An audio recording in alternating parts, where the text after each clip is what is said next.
जंग को शुरू करने का जो एक मकसद था वो पॉलिटिकल अपनी एक माइलेज लेना था। अब ये ऐसा भी नहीं है कि अट पार है, वो नीचे चले गए, वो उल्टा पड़ गया उनको, क्योंकि अब तो ये बातें शुरू हो गई हैं कि अगर मोदी साहब नहीं होंगे बीजेपी के कैंडिडेट तो क्या अमित शाह होंगे या योगी साहब होंगे, कौन होंगे, वहाँ पे डिबेट ये छिड़ गई है। राजनाथ सिंह का जो बयान सामने आया कि ऑपरेशन सिंदूर अभी पॉज हुआ है,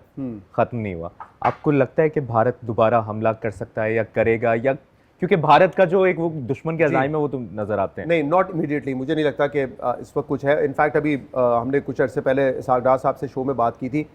तो उन्होंने कहा डीजीएमओस की भी जो गुफ्तगू हो रही है ना, वो अब इस बात पर नहीं हो रही है कि सीज फायर विल कंटिन्यू और नॉट, वो इस बात पर हो रही है कि how do we move back, जो हमने अपनी डिप्लॉयमेंट की हुई है उसको आहिस्ता आहिस्ता किस तरीके से पीछे लेके जाना है। I think it is a positive sign. But Modi दुखी है, दुख है उनको ना, अभी पॉलिटिकली वो बहुत ही इस वक्त जो है एक मुश्किल पोजीशन पे चले गए, क्योंकि इस जंग को शुरू करने का जो एक मकसद था वो पॉलिटिकल अपनी एक माइलेज लेना था। अब ये ऐसा भी नहीं है कि अट पार है, वो नीचे चले गए, वो उल्टा पड़ गया उनको। मल्टीपल रीजंस ना, जो हमने कहा कि जंग भी आप हार गए, सिफारती सतह पे भी नुकसान, ट्रंप ने उनको एक स्ट्रॉन्ग मैन इमेज भी उनका बर्बाद करके रख दिया, डिक्टेशन ले रहे हैं, मतलब इस हद तक कि दुनिया को बता नहीं सक रहे कि यार यूएस जो है वो इंटरमीडिएटरीज था, उन्होंने सालसी करवाई है, वो छुपा रहे हैं इस बात को, क्योंकि उनकी पॉलिसी थी यार कि हम कोई तीसरे फरीक की सालसी नहीं लेंगे, हम अपने मामला खुद सेटल करेंगे, तो वो इतने शर्मिंदा है। तो ये जो उनका दुख है ना, ये कोई मिस एडवेंचर उनसे दोबारा करवा सकता है, मे बी नॉट नाउ, हो सकता है उनके अगले इलेक्शन से कुछ पहले, क्योंकि अब तो ये बातें शुरू हो गई हैं कि अगर मोदी साहब नहीं होंगे बीजेपी के कैंडिडेट तो क्या अमित शाह होंगे या योगी साहब होंगे, कौन होंगे, वहाँ पे डिबेट ये छिड़ गई है। और जो अभी इलेक्शन भी हुए पिछले साल, आपने देखा ना, वो 400 पार, इस बार 400 पार वो नहीं हुआ। तो कांग्रेस अगर वो अपने कार्ड दुरुस्त खेले, हो सकता है ये हम देख रहे हो कि मोदी साहब का आखिरी टर्म हो। वैसे भी आप देखें ना यार, डिक्टेटरशिप और डेमोक्रेसी में क्या फ़र्क होता है? डेमोक्रेसी आपको एक स्मूथ ट्रांजिशन देती है, डिक्टेटरशिप का यही मसला है ना कि कोई डिक्टेटर आ गया, अच्छा है तो शायद 15 साल भी रहे, आपको बुरा ना लगे,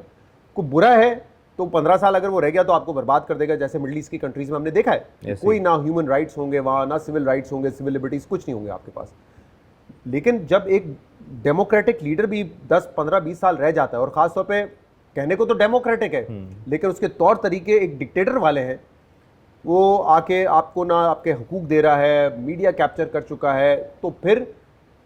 उसका टर्म भी तीसरा चौथा आखिरी ही समझा जाता है, इतना लंबा। और जो गलती इस दफ़ा मोदी कर बैठे हैं, तो मेरा नहीं ख्याल, हम सबका ये ख्याल है, अब तो भारतीय अवाम में भी एक सोच डेवलप हुई है इस दफ़ा, जो हम ट्रांसमिशंस में भी बात कर रहे थे कि सेम वॉइसेस अब उठना शुरू हो गए हैं कि यार ये क्या चल रहा है। और स्पेशली भारतीय मीडिया खास राजदीप सरदेसाई जैसे लोग अभी भी वो है, वो अब चैलेंज कर रहे हैं अपनी गवर्नमेंट को। लेकिन आप ये देखें यार, मोदी जाएगा तो अमित शाह आएगा, इसी बेटर, शक्लें बदलेंगी लेकिन शायद पॉलिसी तो और ज़्यादा उनकी एक्सट्रीमिज्म में तो और वो उनसे ज़्यादा आगे हैं। बल्कि वही कहते हैं ना, लाने वाले मोदी साहब को दोवल साहब, अमित शाह जैसे लोग हैं जो इस नहज तक लेकर आ गए, तो वो कोई खैर की खबर नहीं है। खैर ये उनका अपना मसला है, हमें हमारे अपने मसले हैं, हमें अपना ऑर्डर करना है, जवाब मिलेगा।